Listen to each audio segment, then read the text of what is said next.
Barrett Cohen, WLSN, and I have with us right now a guy that's called me out. He's called me out on Facebook. He's called me out on Twitter. He's called me out on the air.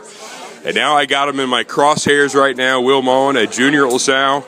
We're out here at Mason, and Will, you guys are going to take on a very formidable. We'll get to that later about you and I going around in circles. But let's talk about Mason, a very formidable Mason team tonight you guys are about to face. Yeah, they're a pretty tough team. I think we'll do all right against them. We're going into this. We did all right at the tournament. We didn't do our best, but I think we can do better.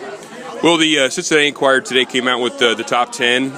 St. X at number 1. You guys beat St. X. You're number 5. The popular thing to say is we don't care about the rankings. We don't care about that. But is there a little bit of that bothers you guys a little bit? And did you even know that? And how do you focus that to drive yourself more in bowling?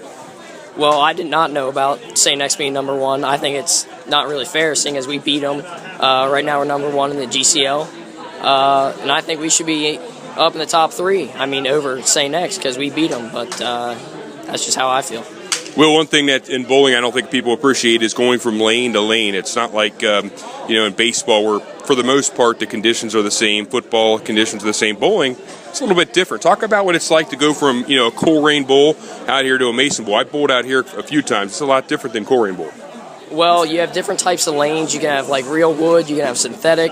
And the oil pattern is different. So you have to adjust, and you have to stand a different place on the approach. Your ball will hook different. You'll carry pins differently.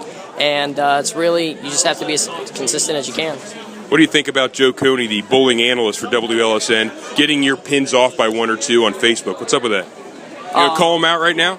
Oh, no, I was just making fun of him. That's just how I am. That's how you roll, right? That's how I roll. Can we get a Lancers roll deep after a strike today? What do you think? I think we can do that. That's Will Mullen. We'll be following the Lancers and post the scores in just a little bit on WLSN.